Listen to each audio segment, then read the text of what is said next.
Hey, this is Matt. Once again, welcome back to another video. This is another paid request this time for Jonathan Lindsey. And for those interested in requesting any type of videos, topics, reactions, commentaries, what have you, feel free to send it either directly to my PayPal or join my Patreon. Both links are down below in the info box. And this is for an episode of Batman the Animated Series called Deep Freeze, which is another episode on Mr. Freeze. And I will say the episodes with Mr. Freeze seem to be some of the better ones because the character... They definitely showcase some merit to the character, some pathos to the character. Heart of Ice, I think many would agree, is one of the best episodes of that show. And this is a pretty good one as well. Not as up to Heart of Ice, but pretty much Victor Freeze is in Arkham Asylum. He gets kidnapped by this robot, M9 robot. Batman and Robin, based on video footage, realized that he didn't want to go. Someone else took him. Something else is afoot. So they talked to a robot guy, William Sanderson, which he was in some episodes before. And I always found it funny that he plays another guy that builds robots and toys. Because that's kind of the same character he played in Blade Runner, the original Blade Runner.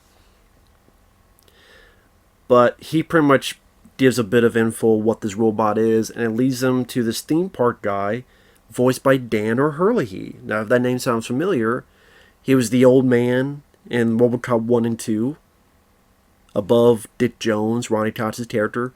Yeah, Dan O'Herlihy. He was in, again, the old man. He was also the bad guy in Halloween 3, Season the Witch, playing a trick on the children. I think... Wasn't he the alien in Last Starfighter? I'm trying to remember now. I think he was, but I'm bad with that stuff. But he kidnapped Victor Freeze because he's an old man. He's dying. He sees that Victor Freeze, because of his accident, seems a bit immortal. And Victor Freeze doesn't like who he is. As he puts it, I'm a prisoner in a world I can see but I can't touch. But this guy's like, I want what you have. I want to be close to immortality like you. And I have your wife that's in suspended animation. And if you help me, you can continue your work. Batman and Robin find the theme park, which is outside of the water. And, there's robot sharks, and there's all sorts of robotic mechanic stuff that goes after Batman and Robin. A new Garden of Eden is supposed to be. He's going to freeze the city because it's so filled with violence, and we'll be safe here.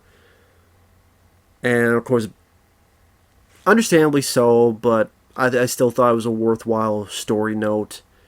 Batman goes up to Freeze after they've been caught and says, well, what would your wife think? Even if you fix her, even if you cure her, what is she going to think when she sees what you did and what happened and all this stuff? And that's the thing. It always appeals to what his wife would think. It doesn't matter what people think of him, but other than his wife.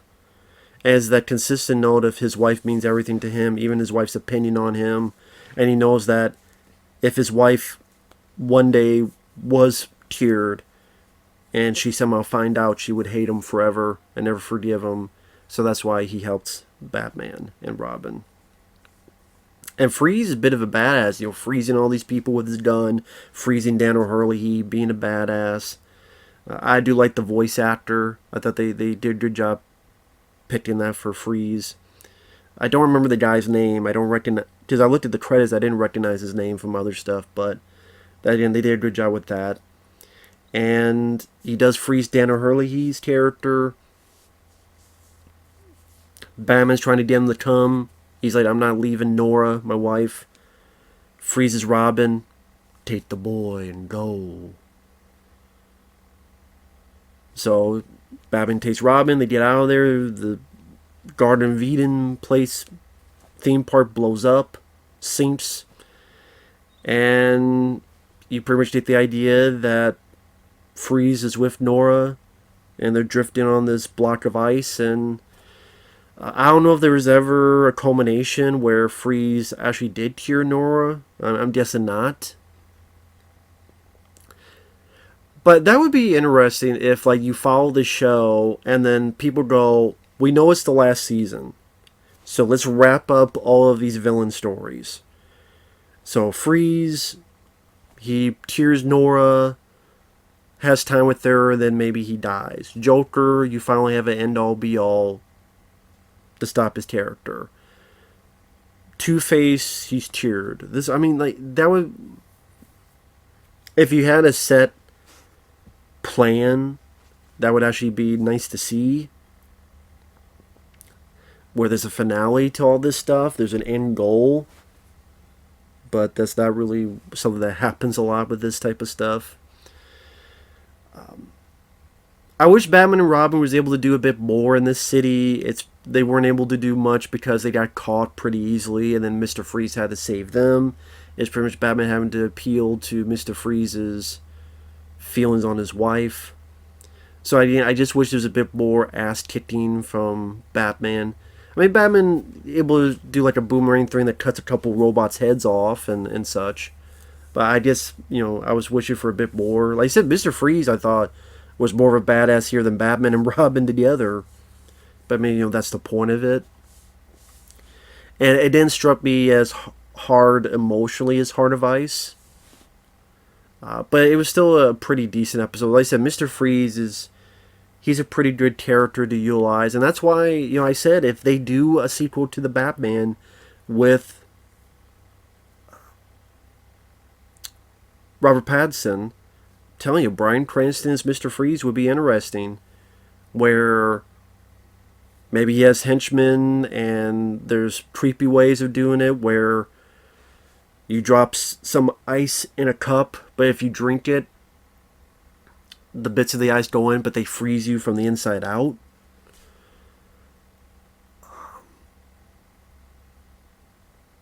And it could be like either they kill you instantly or you have to do something to them, otherwise they will be wounded forever and their organs will be damaged forever, or they'll screw up their vital... I don't know like how you do it. I think there's ways you do that you could be a villain, but then you get almost like maybe a law-abiding citizen quality, only make it so that people... Because in that film, people love Gerard Butler and they hate Jamie Foxx's character, so maybe worked on the script more so that you don't like Mr. Freeze as much as Gerard Butler in that. But although Gerard Butler, actually, if you shave his head, I wouldn't mind him as Mr. Freeze, but I would pick Bryan Cranston. But anyway, Deep Freeze, pretty decent episode. Yeah, not bad at all.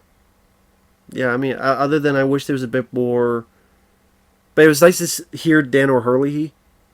She's like, I recognize that voice. Oh yeah, RoboCop films, the first two, and Halloween 3. That was a nice choice.